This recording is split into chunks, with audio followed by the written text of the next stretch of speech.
All right.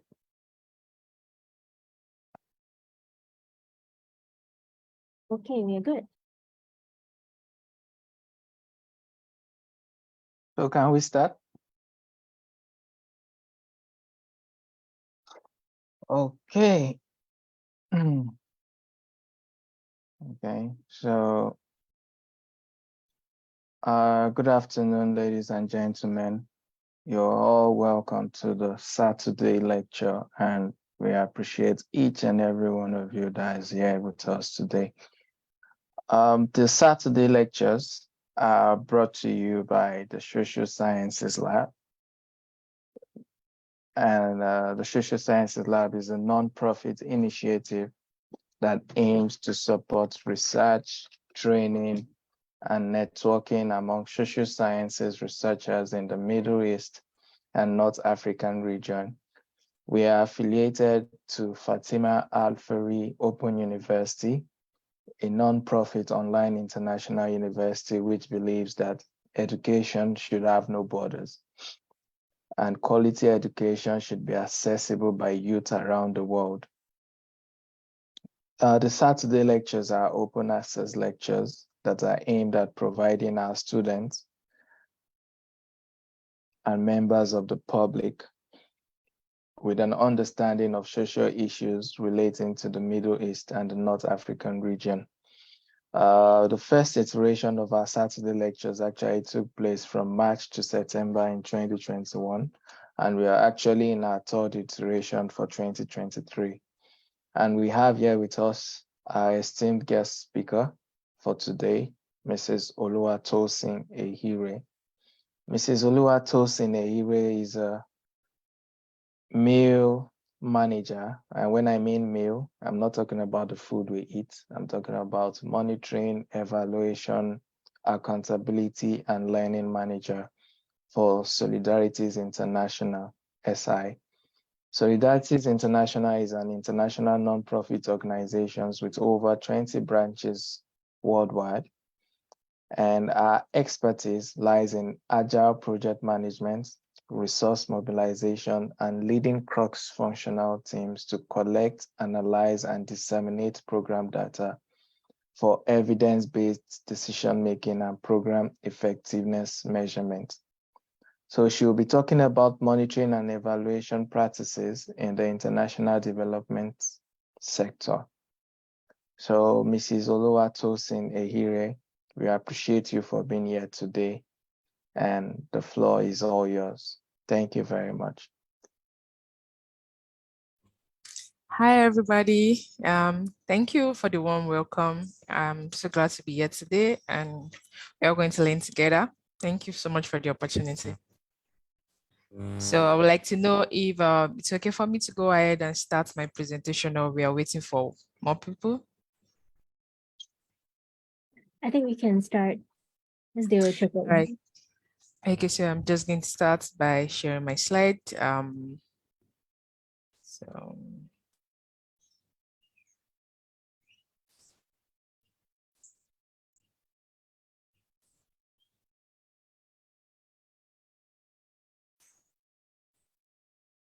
Okay, 1 minute, please.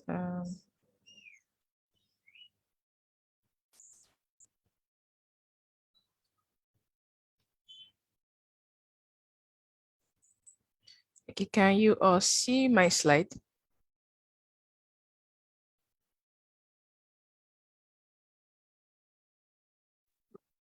Please, guys. Yes. Can you see it, please? Okay. Yes, I can see it. Okay, thank you. Before you start, I would like to confirm if everyone can see the screen. Can you see the screen? Yeah. Can Yes. everyone see the screen? Yeah. All right. Yes. We see. All right. So, Mrs. Oluwatosin, over to you. Okay. Okay, just give me a few seconds. I'm trying to okay, so I'll just go with this. So thank you very much for the introduction. Just as Lucas already introduced, I'm a mean manager at an international organization, a non-governmental organization. We are Solidarities International in Nigeria mission. where we focus basically on developmental projects and especially for returnees of IDPs that have been affected by the insurgency. So today I'm going to take us through meal practices in international development. Okay, so before I start, I know most of us are wondering that what does meal actually means. Meal basically is acronyms of 4 different words. Where we have the monitoring, evaluation, accountability, and learning. So I'm going to take us through the stages of what this meal actually means in international development and how we can all come together and work as one to ensure we have these practices in place. So I'm going to start with the introduction part. So for meal, which is monitoring, evaluation, accountability, and learning, it's one of the essential aspects of nonprofit organization. It's very, very essential, not just, especially when it comes to international development. It's more like I see it's like a backbone of every other department in the developmental world, because it's more like defines what each and every department needs to do when it comes to program implementation. When it comes to every stages of program implementation, meal is involved from start. So it enables us to track progress, making adjustments, discovering unintended effects, and assessing impact. So just because of the limitation of time, I won't be able to go into the full information that it requires, but I'm going to share with the organizers a lot of materials that could help the students and all the participants today. So it helps us have a better understanding of what we need to do. Because, okay, let me use, for instance, you realize that there's a current war ongoing in the country and you want to provide aid for them.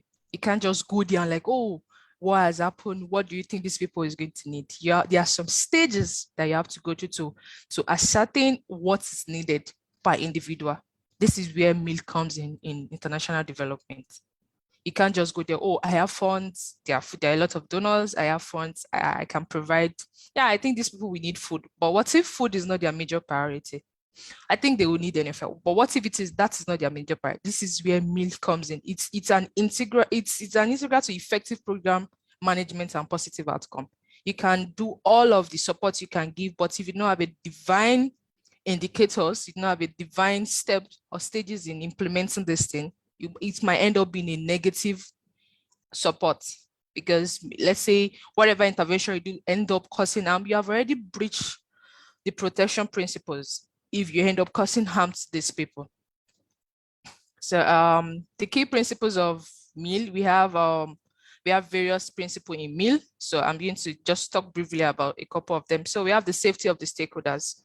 Partners and communities is paramount. The do no harm principle will always take precedence over desire for accountability and the collection of data. So just like I mentioned that you causing harm to the people, you have already breached the principle. So this is the principle I was talking about, the do no harm principle. You are supposed, you as a humanitarian person, you as a person in international development, you ought to uphold beneficiaries' dignity and safety. You can't compromise on their dignity, you can't compromise on their safety, you can't compromise on their integrity or the respect you give to them. So whatever you do, you have to put all these things in play. You can't just come up with, oh, I need to do this thing because I feel like I can do it. And data needs to be collected and stored in such a way that it can't be accessible by everybody. We have a data policy, data protection policy, which guides us on how to go about this, how to collect our data, how to store it, how to ensure that we do not breach anybody's confidentiality, because one of the important things for us is to ensure confidentiality whenever we are dealing with various people. Then the monitoring system, we always include a risk or conflict analysis. I talk about carrying out some assessments before you can go ahead to provide support or intervention. It's about, this is the analysis. You have various assessments to conduct. You have to conduct the risk. You have to see the risk part. You have to see the conflict, or what risk could this intervention bring? Will it increase the agitation of the people, or will it help? Those are some of the things you need to do. The methodology needs to be cost effective, relatively easy to use. It may need to be for community or grassroots organization, it is essential for whatever methodology you are putting in place to be cost effective. Because when you look at on your assess, okay, let's say over 40,000 people are displaced in the Middle East region, and look at like, oh, I should be able to provide support. You didn't have a proper plan in place. You didn't have any guide, any methodology in place, no terms of reference to use to provide this aid. You just say, oh, I'm going to provide aid for the 40 persons. And then when you're about to do it, you can't actually provide for that 40 persons, and you see what is going to happen. So every principle are intertwined. If you fault in one, you definitely fault in all. It's more like failing one, failing all kind of package. So the methodology needs to be innovative. Many programs will have to have difficulty to meet soft objectives. Whatever methodology you have to put in place has to be it needs to be innovative. It needs to work in line with what is ongoing at the moment.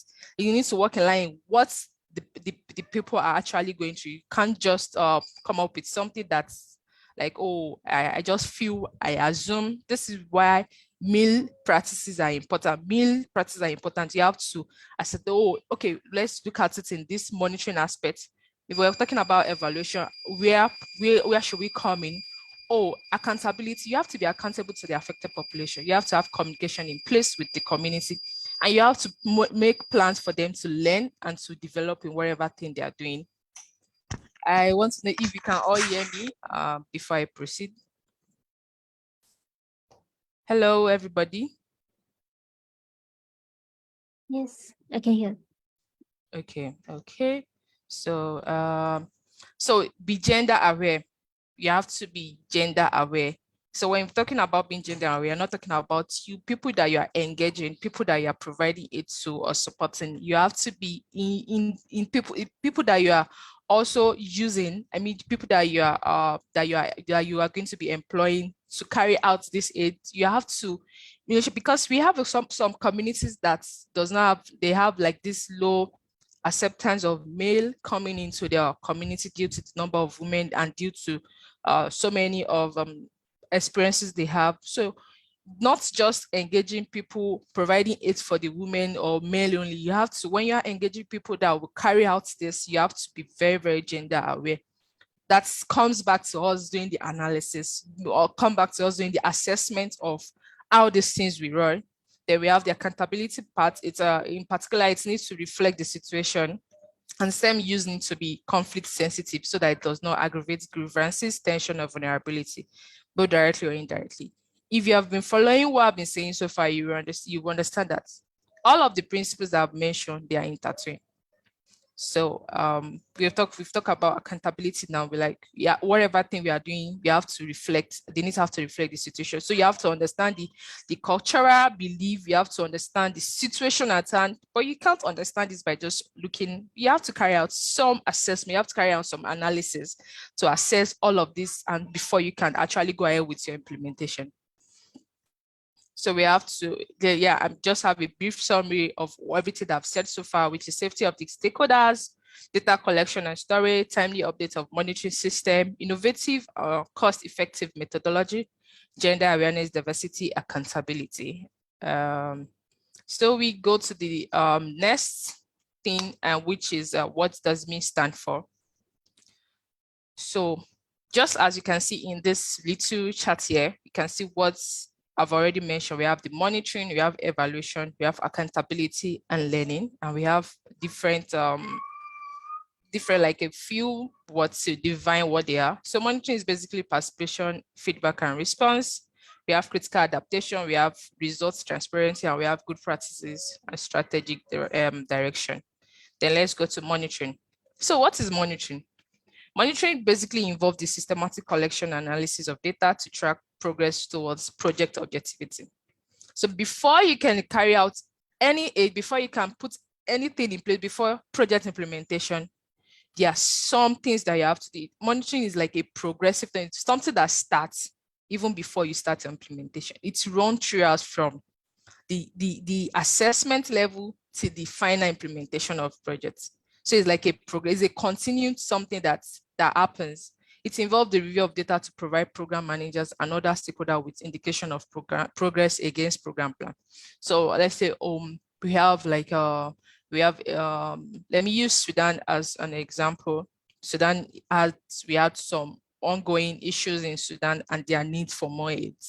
And then so many organizations were calling out for support, and like they have specific need that they were calling out for. They can't just call out for support because they just feel like there is support.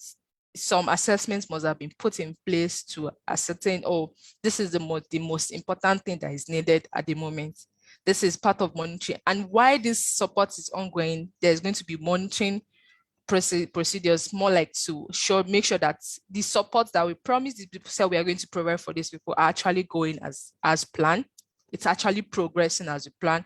It has not caused harm, it has not jeopardized people's dignity. The people are involved as well. We have to involve them. That's where we bring in the participation and empowerment, because we don't want them to be stuck in the same situation forever. So how can we empower them? These are the things that we're going to go through. So we have evaluation as well. Evaluation focuses on assessing the outcome and impact of intervention. So we have various stages in meal practice. We have the input level, we have the output, we have the outcome and the impact. So for the input and output, that's where we focus on the monitoring part. And for the outcome and impacts we focus on evaluation. So for the outcome, is more like evaluation is basically, oh, we are done with this support, we are done with this intervention. Now let's assess that this thing that we said we're going to do actually aids people that we promise. So that is the essence of evaluation. Okay, let me use it as a school setting. So I'm going to use test as a monitoring procedure. So you carry out tests to ensure that students are in line with what you've been teaching them, they actually understand this thing. Then you do exam to evaluate their knowledge so far. So that is basically what monitoring and evaluation is. They go hand in hand, and it can be confusing sometimes because we have various stages of monitoring, we have various stages of evaluation. So it goes hand in hand. So you have to know where to put one and the other. So test for monitoring, exam for evaluation. You are evaluating the students' understanding and knowledge, and you're trying to ensure that things goes as planned.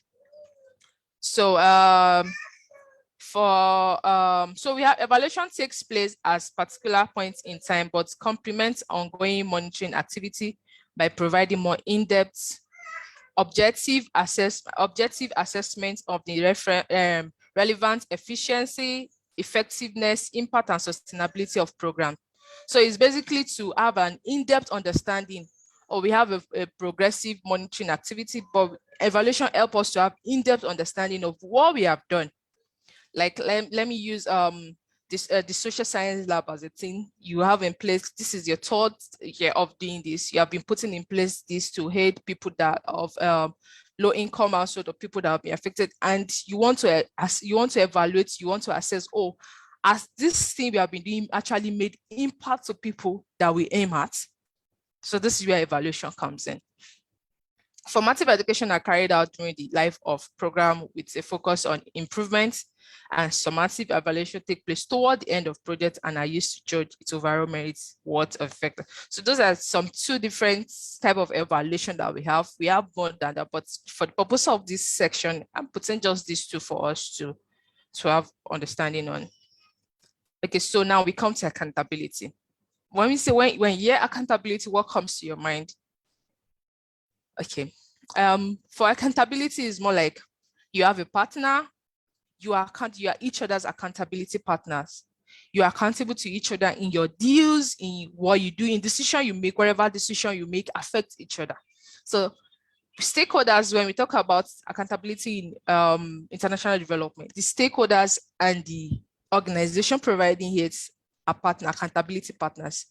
The stakeholders are accountable to you while you are also accountable. So whatever decision you are making, considering the power dynamic in this. So as the main, I'm going to use the donor as the main person and the stakeholder as the supporting person. So as the main person, whatever decision you have to make, ensure that your decision does not jeopardize the supporting person. So a commitment to balance and respond to the needs of all stakeholders, including project participants, donor partners, and the organization itself in the activity of projects. So accountability in international development involves transparency, responsibility, and answerability for actions and results. Like I said, whatever action, whatever decision you have to make sure that your action and result does not cause harm, does not lead to harm to the other person. It includes being accountable to beneficiaries, donors, and other stakeholders. And that accountability, you have like two different major things that is being practiced in the humanitarian world. Is more about accountability to affected population. It has its own policy, like a larger policy, and then we have communication with communities. It looks similar, but it's not really the same thing. So, but those are some of the things that are put in place to ensure that international development organizations are actually being accountable to the stakeholders, and not just the stakeholders, everybody involved in the project. So robust accountability mechanism help ensure that resources are used efficiently and that development programs are implemented effectively. One of the major responsibility of every new person in a project in international development is to ensure projects implemented are efficient and effective. That is number one focus of every new person in a project in any satellite. It is your number one focus. So you can't compromise on that. No matter how close whoever is implementing this project is, you have to hold your ground to make sure, because it all comes down. It's not going to be, oh, so person is not responsible. It all comes down back to the organization, and everybody will be at fault. And before you start looking for ways that for some people has been harmed just because of some decision that were made. Now let's talk about learning. I think learning is my favorite part because it's more like you having like a check of yourself. Now we've been talking about monitoring program, this and that. Learning, sometimes I see it like a check for you as a male person itself, not just for the program. It's help you measure yourself. Like, are you actually on track? Are you actually doing the right thing? So let's say after all of your work, all of your monitoring, your evaluation, your ensuring accountability, at the end of the project, you carry out a learning section and you see so many lapses, things that should have been seen during your monitoring. It makes you understand that you yourself, you're not doing the right thing. Maybe you have to go back to the table and learn from basics again to understand what your responsibility is in international development. So learning is a fundamental aspect of many practices in international development. It involves systematically capturing, analyzing, and applying knowledge and lesson learned to improve program design, implementation, and outcome. So for every project, there's always a learning section. It's more like to assess all that has been done so far. And when those things are assessed, you pick up on the lesson learned to provide recommendation for the other project that you're going to carry out. And it helps to improve, okay, maybe during, let me use for instance, during intervention, you provided menstrual hygiene kits for ladies in the community. But during your intervention, you were looking at a certain age. You didn't do your survey you didn't do your assessment very well. You're looking at a certain age because you feel like, oh, it's from this age that menstruation starts. But however, there are some girls in the community that, let me use 15. I'm just using 15. I know 15 is not the line, but there are some girls in the community that are below 15 that are already menstruating. So you didn't capture them. And after your PDMs, you realize that there are some girls below the age that you look at that actually menstruate that you didn't capture. This is another learning procedure to help you realize that, oh, there is an error in what you have done initially. So I hope you make better decisions for the next project or for the next activity, and it will improve your outcome at the end of the day. So learning requires that you engage different stakeholders in thoughtful discussion of what is working, what is not working in your efforts to achieve your stated objective. So learning covers almost all of the things that we've talked about. When you say engage, and when you talk about engaging stakeholders, you're already talking about monitoring, you're already talking about evaluation, you're already talking about accountability. So learning basically covers all that MIL is all about. So learning is having a culture and processes in place that enable international reflection. The aim of learning is to make smarter decisions. So learning is just like you sitting down and evaluate, oh my God, I should have done this better. Maybe if I have done this, I will have gotten a better result. Or you're writing an exam. Let me use your writing exam. After your exam, you went back to, you see that, oh, I I should have put A in that and not D. If I have done this calculation, I could have gotten a perfect score. So those are the things that you have to put in place to ensure proper decisions are being made. So now we go for mean phases. We have various phases in mean, various phases that we have to follow when we are carrying out any activity. So we have the phase one. Sorry. We have the designing logic and methods. We have the planning mean activity. We have collecting mean data, and we have the analyzing of the data itself, and then we have using mean data. So I'm going to go one by one on this because if I should go one by one, it can take much of our time. So I'm going to go straight to now linking various mean components that falls under the mean phases. We have the baseline studies, we have data collection and analysis, we have performance indicators, we have field visits and observation, we have impact evaluation, participatory approaches, we have feedback mechanism, we have learning and knowledge management, we have external evaluation, results-based management. So all of these components are all under what I've mentioned so far. And look at the baseline studies. This is what I talk about carrying out an assessment before you actually start the implementation. And data collection and analysis, you already know what data collection is. That is the process of collecting data for the purpose of analyzing it and making better decisions. Performance indicators, those are the indicators put in place to guide us all. Like, oh, for this number of persons in this community, this is what I'm going to measure. Like field visit and observation. Field visit is more like you having your own. It could be field visit could be in form of you having one-on-one discussion with the beneficiary or the community members, or it could be observation itself, like you just going like observing the whole process without having discussion with anybody. Impact evaluation. Impact evaluation is to understand the impact of the project on the community, on the beneficiary, and to assess the outcome at the end of the participatory approaches. That is where we have the accountability and participation. Like this one is to empower the people. So how did the people participate in this activity? And then we have the feedback mechanism.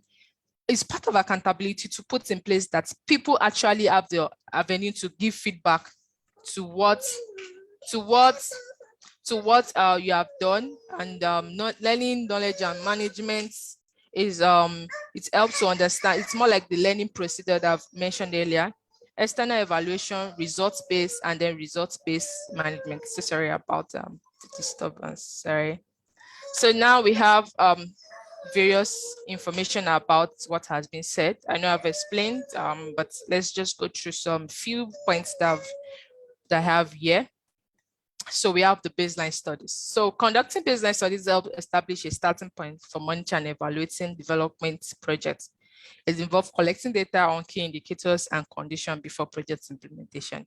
So just like I've said earlier, it's called baseline. It's just like building a base for a thing.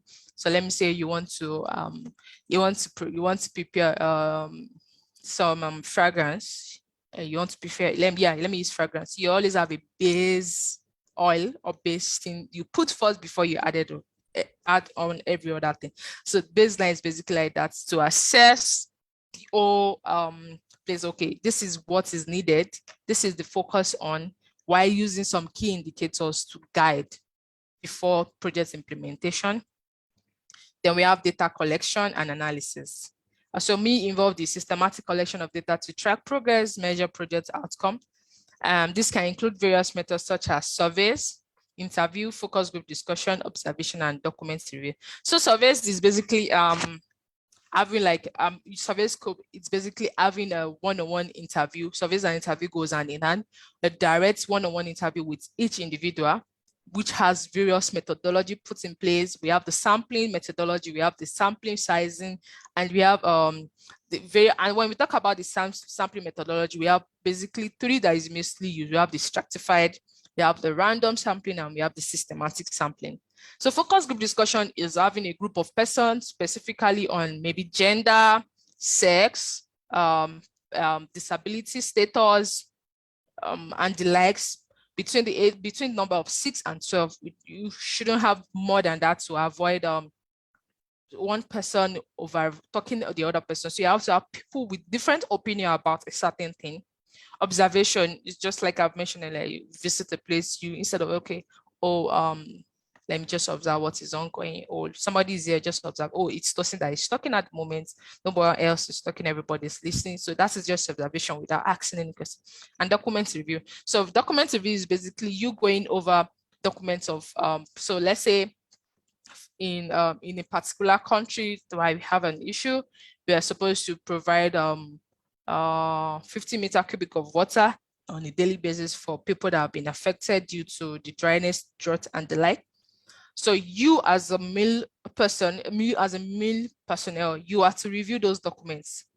Understand those things like, oh, this particular location have to get this particular number of water every day. This will help you make better decision if this thing has been done appropriately or not. And the analyzing collected data helps to understand understand trends, pattern, and outcome of development intervention. So data analysis techniques can include quantitative analysis using statistical method and qualitative analysis to interpret data. So we have two different types of data collection. We have the qualitative and the quantitative. So it help guides and help make better decision. I love using both together because sometimes you're able to get when you have open-end questions, it's help people to give more of their opinion about the situation of things. So I love using the two together when I want to have better understanding of a situation, like when you have one that's already enclosed, closed, like, oh, yes or no, and you want to have a better understanding of why they pick yes, why they pick no. So I love using the two together for my data collection. So performance indicator, developing and using performance indicator is crucial for monitoring and evaluating project progress. Indicators are measurable parameters that reflect the achievement of project objective. So just like I said, what I mentioned, like the people, certain number of persons per community are supposed to get 50 cubic meter of water. This is water trucking aspect of water on a daily basis. So you have the indicator is already in place. So you have so percentage. So let me use a community with 40,000 individuals. You now want to reach out to 70% of them, at least 70% of them. That means you have already put an indicator in place that 70% of this total population have to get so number of water every day. So that is your indicator. So that indicator is what you will use to measure the progress of the project. Like, okay, this target have been reached. We have been able to cover what we plan to do. So it's important to have your indicator in place before your project implementation. It helps guide everybody, puts everybody in their place, from program team to the support team to the monitoring and evaluation team. It helps to put everybody and guide you through your project implementation. So we have field visit and observation. Field monitoring is a subset of program monitoring. It takes place at community and service point level. So just like I've said, field visits is basically you go into your location of intervention. You could be one that you could just go, planned one, maybe like a joint one, or a frequent one. If maybe on a weekly basis, you've already planned, okay, on a weekly basis, I have to go it. And it's something that it's ongoing. So let's say you are supposed to construct shelter for people that have been affected by war or insurgency, or let me not use that. Let me say natural disaster. We have windstorm. So some shelters were broken down because of windstorm, and you have to provide emergency shelter for these people. So it's the responsibility of the meeting to follow up on this and make sure that this thing, okay, in emergency intervention, 72 hours, anything that's beyond 72 hours is no longer emergency. So you already have something in place to get your 72 hours, this thing must be completed, and it must be built according to the standard, so the agreed standard and the space standard of humanitarian guides. So you have to follow up on those things to ensure this thing is done properly. And it's essential to grant truth, identify and resolve implementation issue before they become a problem. So field monitoring process, field monitoring basically help you see the flaws in whatever you are doing. It helps you understand that, oh, something is wrong, something is going on here. How could I fix this? But it help guide you to make guide you from making mistakes in your implementation processes. So you have to put those things in place. Right? You have to put them in place have to put them in place before you can, before whatever thing you have to do. Make sure you have a field monitoring plan in place to monitor every stages. It's not negotiable. So it should be mainly concerned with the implementation, that is the inputs, activities, and the output. So after, let's say after the shelter is done, when handover has been done, you have to still monitor the handover procedure to make sure that the principles are mainstreamed. That means the protection principles are mainstreamed in the whole procedure. So we have impact evaluation. So impact evaluation assesses the long-term effects and impact of development projects. They employ rigorous research methods to determine the causal relationship between project intervention and observable. So impact evaluation is basically mostly done for projects that are more than 12 months. Like it's a long-term project. So it's more like to assess, and it's mostly done by external body. So I'm going to use an example of one of the donors that we have. That provide aids worldwide. So USAID always have the impact evaluation thing in place. It's important for them. Aside your organization evaluation, they always put impact for every project that is beyond 12 months. This is to, just like I said, this is to determine the relationship between project intervention and the observer outcome. So you said in 2 years, in 18 months, you are going to be able to curb this thing. You're going to be able to do this thing. Did you actually? If you are not able to achieve this, what could have been done differently? It's not now, it's more like they are supporting you to understand the situation. Maybe so many things have happened. Let's say so many other things are happening. They know it's a long period. 18 months is a long period. You forecasted something of 18 months, just might be so many changes. That is why we always have to put a forecast analysis in whatever thing you're writing. So there might be so many challenges. There might be so many things that could affect your proposed or forecasted plan. So this helps you to know that, okay, due to so many, I was unable to achieve this particular thing that I said I was going to do. So it helps you, and then you'll be able to go back to the table and make better decision on how to further provide project intervention. So we have participatory approaches. I talk about we have 4 major principles that guides humanity. We have the 4 protection principle that guides, and it is basically what all of these things I've mentioned so far based on. It's a necessity. So this participatory approaches is more like one of the 4 is the 4th principle, which is to ensure accountability and empowerment. When you're ensuring accountability, then you have to involve the stakeholders. And when you say empowerment, involving them, we empower them, we help them to make better decisions in their own day-to-day. Let me say, for instance, in the Middle East, we have an intervention ongoing. So one of the things you have, like, okay, let me use I'm trying to look for an example that I could use. Let's say we have flooding issue.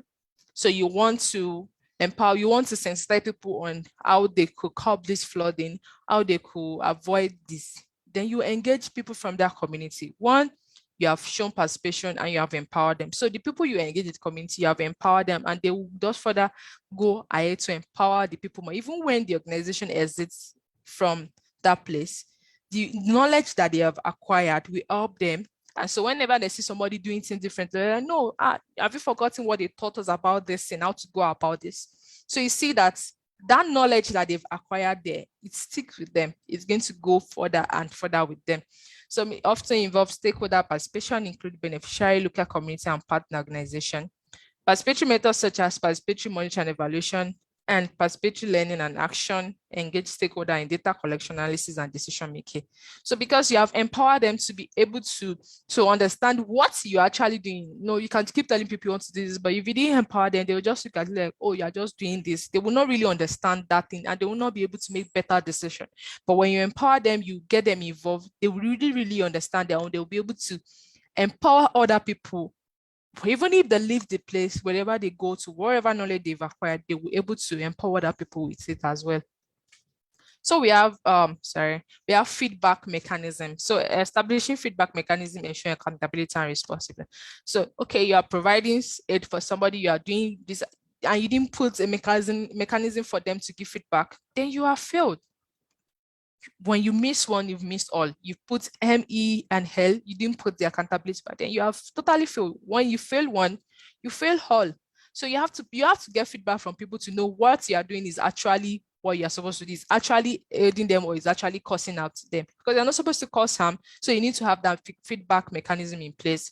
It allows beneficiary and other stakeholders to provide feedback, suggestion, and complaints regarding project implementation, effectiveness, and impact. And when you have positive feedback, it helps you know that you are doing the right thing. When you have negative feedback, it helps you go back to the table, draw out your lines, and make decision better. So it's important for us to put this in place. So we have learning and knowledge management. I've said it earlier, learning is my favorite. It's an essential component of MIL. It involves capturing lesson learned, best practices and success stories, and sharing knowledge within organization and across development sector to improve future. Like whatever lesson you learned from your own developmental organization could be used from other organization. So the social science lab, I've conducted a learning section of these classes that they've been having for 3 years now. They conducted a learning section. They've put together the students, the alumni, and the present students, and every other participants rather, and they try to understand what they've learned so far, how it has helped their life, and what they think could be done better. Then another lab comes, like, okay, could we get your report from this learning section?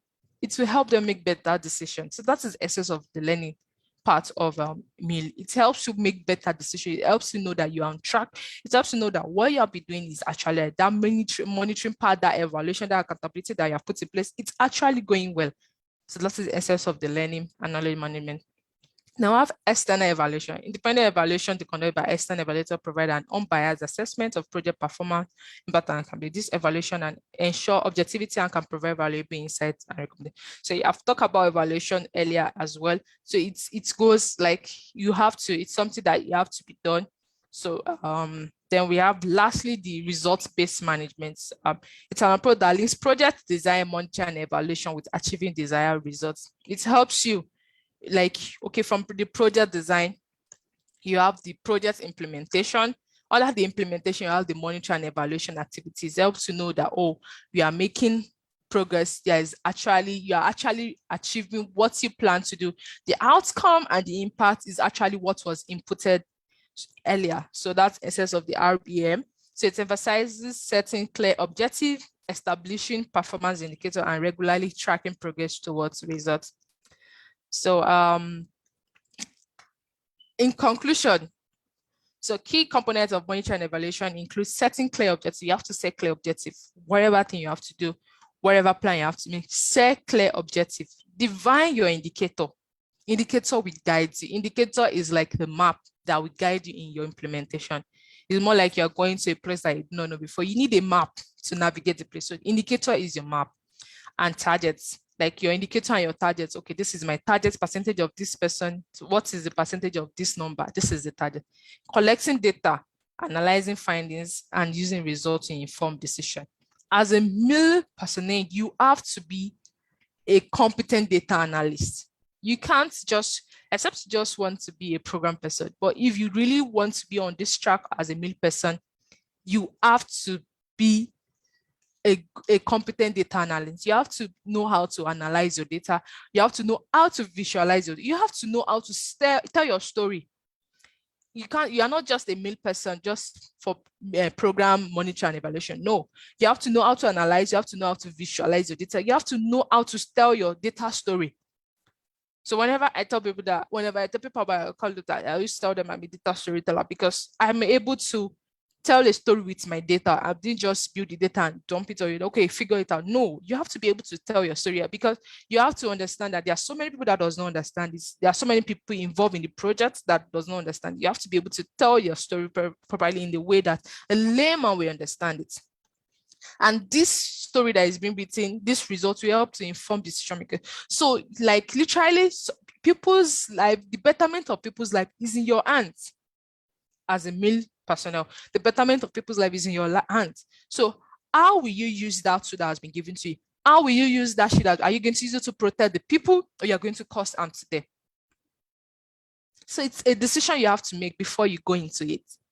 Are you going to use that tool that has been given to you to protect the people or to cause harm to them? You can cause harm to people unknowingly if you do not understand what you are doing and if you do not do it properly. So it's important for you, if you want to go into this line of career, to have that self-evaluation of yourself. If you really have what it takes to go about it, if you can make decision, if you can get the necessary skills that is needed, it's not difficult. It's just, you just have to make that decision yourself and go for it. And I believe that you can actually go for it and you are going to be successful at it. So meal are critical components of international development program. Meal practices help organizations assess the effectiveness and impact of their program. It ensures accountability to stakeholders, supports evidence-based decision-making, and foster a culture of learning and improvement. So thank you very much, everybody. Thank you for listening to me so far. I don't know if you have any question or anybody has contribution. Thank you so much.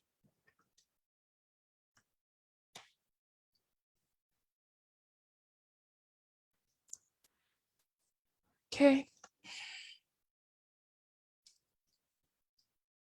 Hi. I don't. Can everybody hear me? Yes, you can. Yes. Okay. So the floor is open for questions. Although I would want to kind of like wrap up one or two things, but I would want people to ask questions. So I don't know if there is anyone. Aha, there's a question. Oh, nice. From Jan to everyone, to you. He says, or she says, thank you very much for the presentation.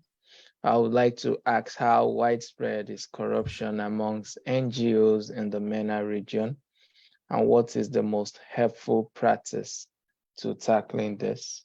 All right.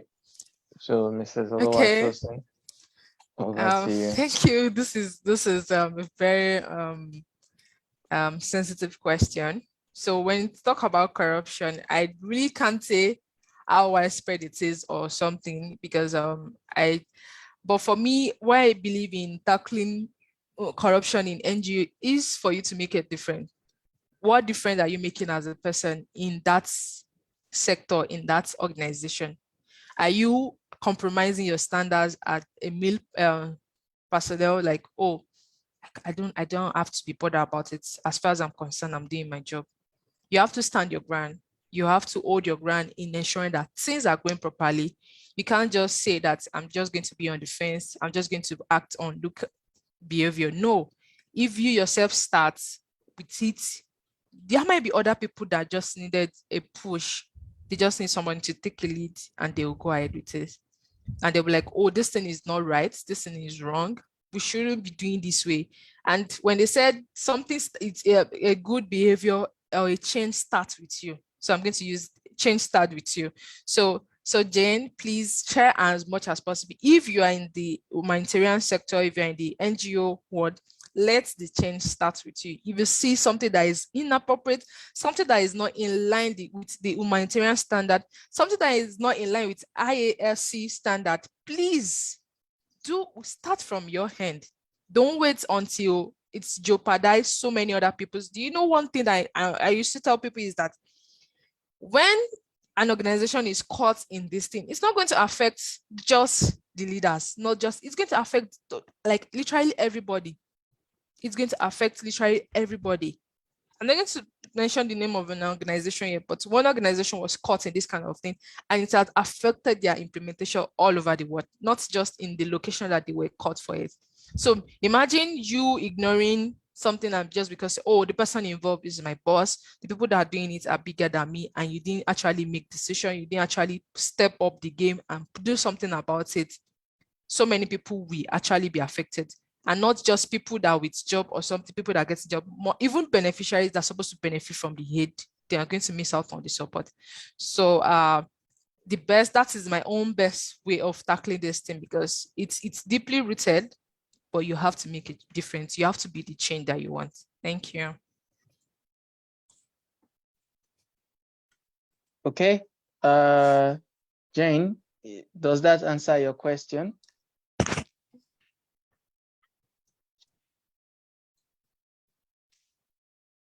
Hello, Jane.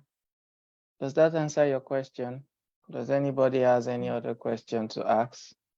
Ma'am Tinley, Kedibone, Swad, Najla.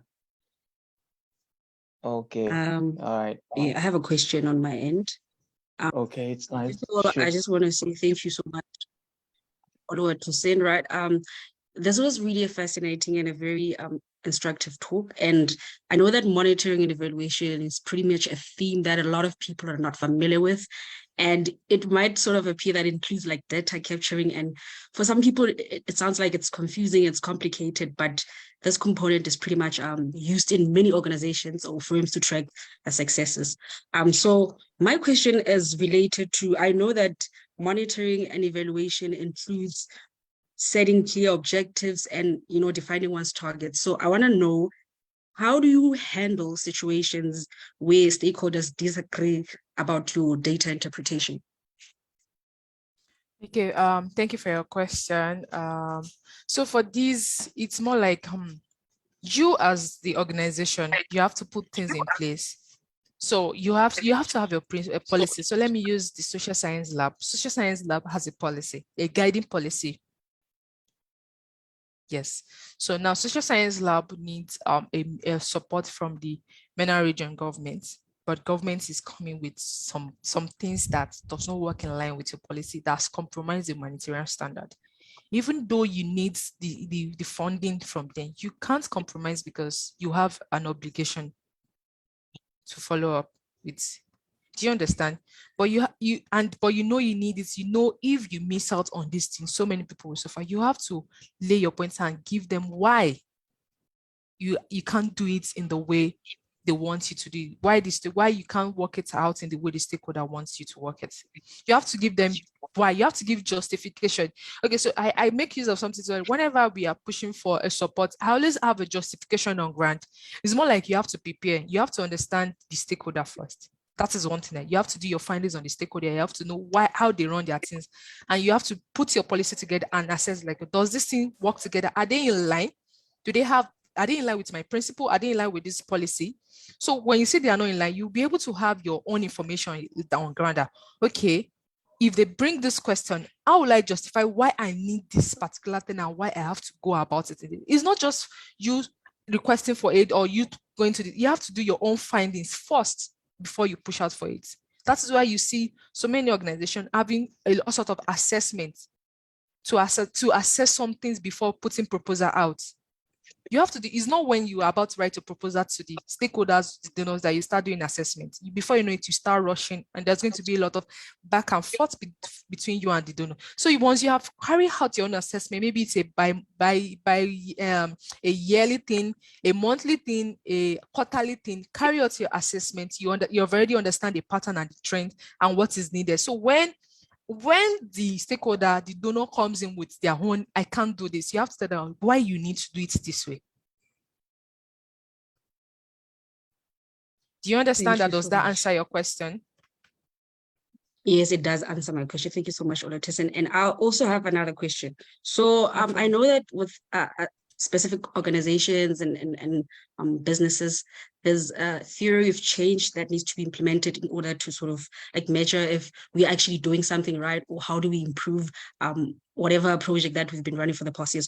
So now I want to know, like, are there any different change theories of different stages for any project or any program? Yes, there is actually. So this is why I talk about you understanding pattern and trends. If you look at the humanitarian guide as a whole, there's always review. Do you understand? If you look at humanitarian guide as a whole, like if you go to the humanitarian hub, there is always a review because analysis have been done, assessment has been done, because there are changes in trend and patterns of how things are being done. There are changes in needs, there are changes that we have to implement. So the theory of change has to, as it is evolving, you have to work on it. You have to work on your TOR as well. Don't just work on the TOC. You have to have your TOR in place, and you have to define your indicators when you are making changes. So let me use, for instance, so let's say a donor funded a project in year 2022 to 2023, and they focus on measuring numbers. But they come in year 2023, 2024, they said they want to measure percentage. Do you see the pattern has changed? But year in, year out, they've been measuring numbers. So you can't still hold on to your TOC of 2 years ago to say you want to use it for this year. Do you understand? Oh, yeah. So you yourself, So how, I can hear you.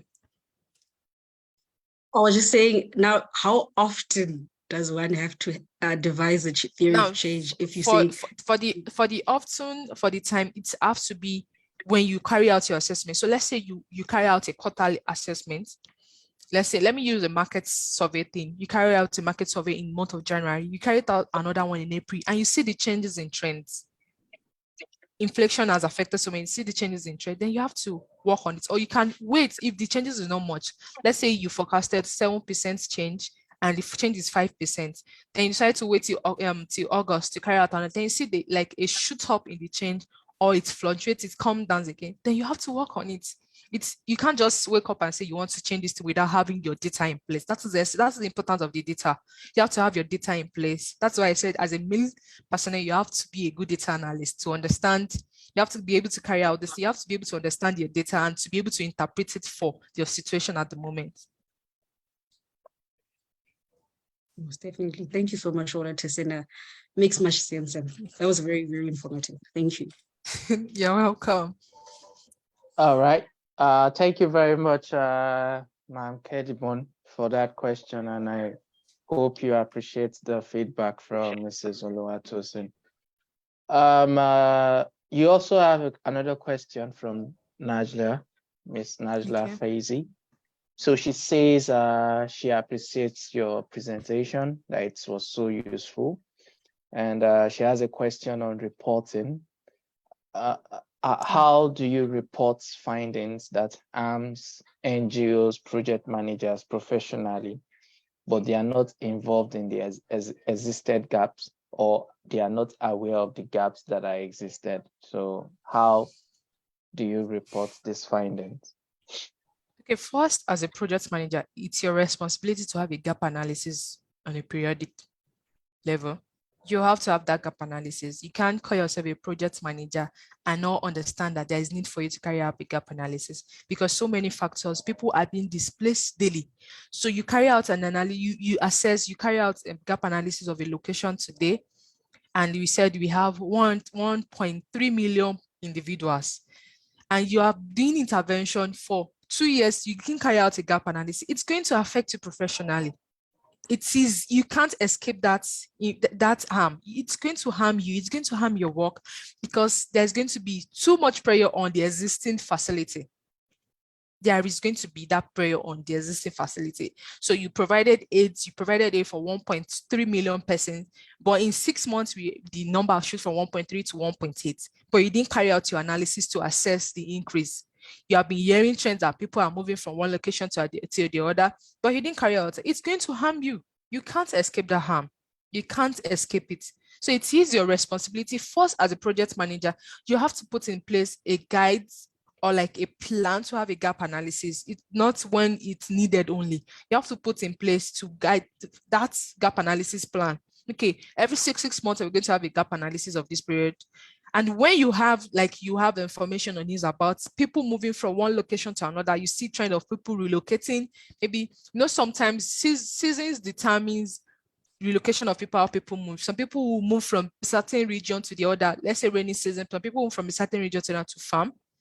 You now understand, now look at that location where people move for farming. You see how the number is going to shoot up, and it's going to affect the existing infrastructures or facility in place.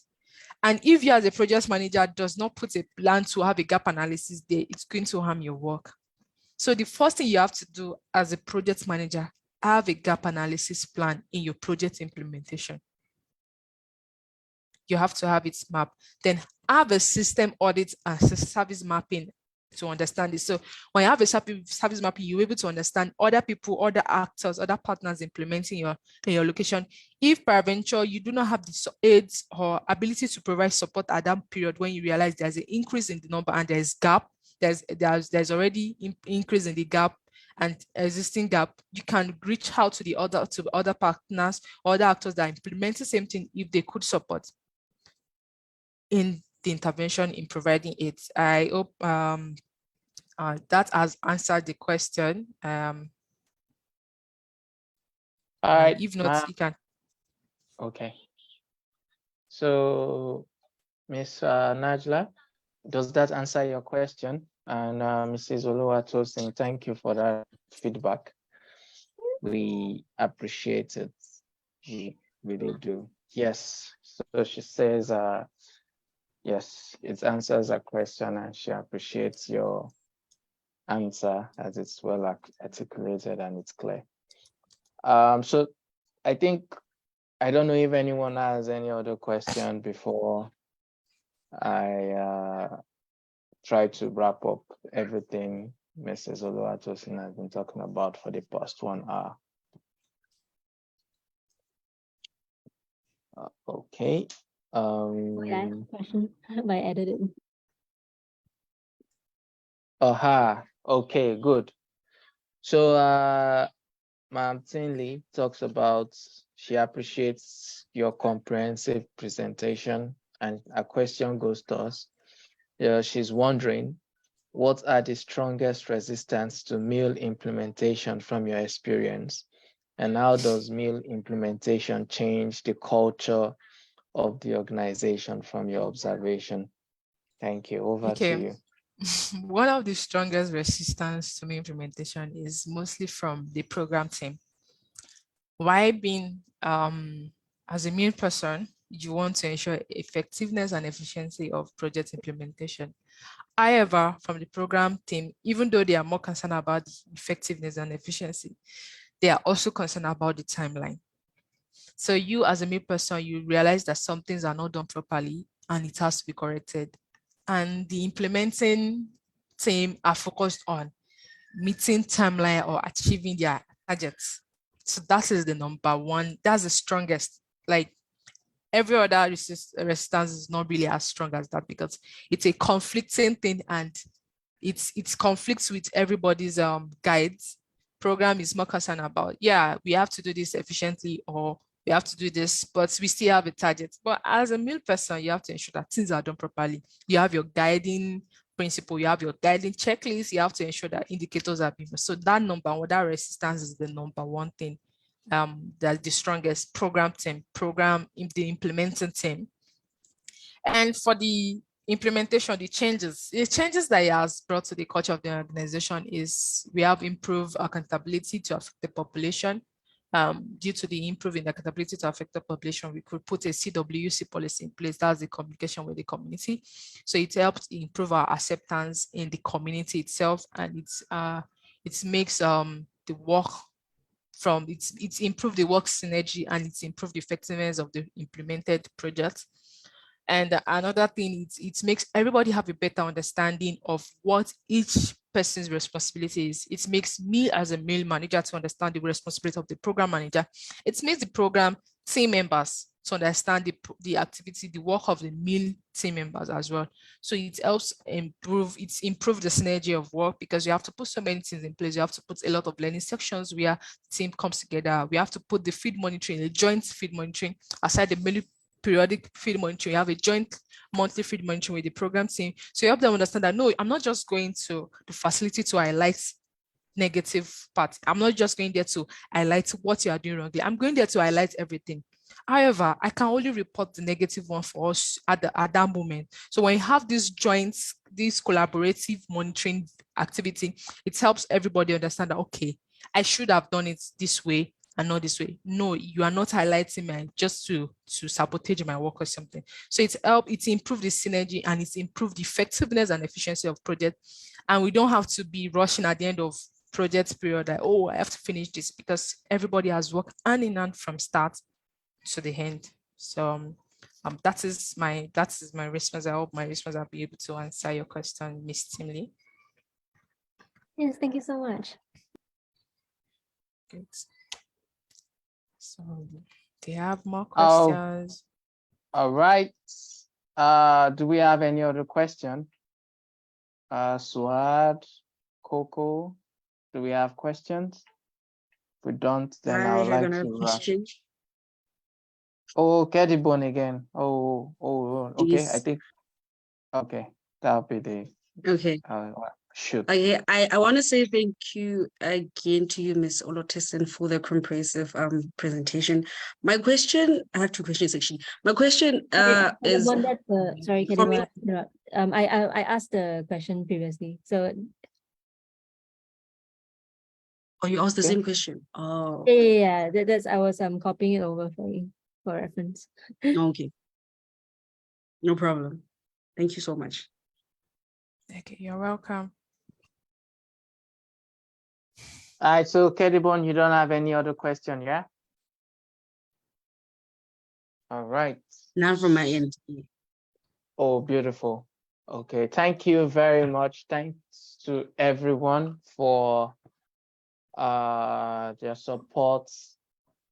Thanks to Mrs. Oluwatosin as well for gracing, for gracing our platform. And for me, a little wrap up on everything she has talked about. I think it is expedient that we as researchers, students, or we as project management professionals, it is important that we have a little knowledge, or at least we should understand the basics of what monitoring, evaluation, accountability, and learning talks about, because it helps to guide our work. It helps to make our work easier. It also helps to tally your daily tasks to the indicators that you're working towards to. Then another thing that we should always take note of is it's important that we communicate with the monitoring or M&E person in our organization, and or if we don't have an M&E person, the data analyst in the organization, or anyone that has to do with, or the researcher, depends on the kind of role, but I think they are all intertwined. So it's important that we communicate with them, we build that collaborative relationship with them as well, because it helps to guide. It helps to guide the pathway for the project. Then lastly, as professionals, I think if there's a simple way for us to gather data that will help the male person and also help us as well for references, we should make use of the 5 W's: who, what, why, where, when, and how. So for every task we are given, if we are trying to give a report, we should always make use of that 5 W's, and we should not just make it a qualitative report. We should always infuse quantitative data in it as well. It could be raw figures, it could be in percentages. So if all these things are indicated in our weekly or bi-weekly or monthly reports, whenever it's been sent to the male specialist or the data analyst or the researcher, it kind of like helps them to tally it against the indicator. So is this project, is it moving in the right direction? Are we actually on track? Okay, what are the things we need to iterate? So all these things are very, very, very important. So like I said, it's just a wrap. And Mrs. Oluwatosin, thank you very much. I hope you get to share the presentation with us as well. And I think you still have something else for us. No, not really. I've taken so much of Okay. the time already, so I will definitely share the presentation, and I will also share some links that could help students to get especially when we talk about the results-based management. We have Agora, we have a particular course on it that will give you much in depth about it. It's important for every program managers to know about it. So that's it. All right, boom. So anyone that is still interested in reaching out to Mrs. Oluwatosin, you can check her out on LinkedIn, Oluwatosin Rachel Eghire, or Oluwatosin Eghire. Yeah, you can check her out on LinkedIn. So she actually posts things related to monitoring and evaluation, things related to digital marketing, digital strategy, and also anything that's related to data visualization and data analysis. And lastly, yes, I wanted to answer a question as regarding the one Najla asked. So I wanted to say, I think it's important that I think maybe we from the social sciences lab, maybe we'll try and look at inviting a speaker to talk about compliance, because when she talked about how to report findings that harms NGO project managers, I think that has to do with compliance. I think it's something we'll discuss within our team as well. So if we have someone that is a compliance professional, the person can come and give us a lecture and also educate the students on how they could report all these kind of things. So I think that's that. Thank you very much. Thanks to all. Ma'am Tinley, do you have anything to add? Just to reiterate our thanks at the Social Sciences Lab for the lecture. Of course, personally, as because we for our work here as in programs, it's something that we can reference and take away from very much. And of course, like the Saturday lectures, they will be ongoing for the rest of the year. We also invite everyone who has joined us today to also join us for to keep track of the different events that we'll be hosting. And we hope to see everyone very soon. And of course, with Mrs. Oluwatosin will be engaging further after the lecture. Yeah, thank you so much. Thank you so much.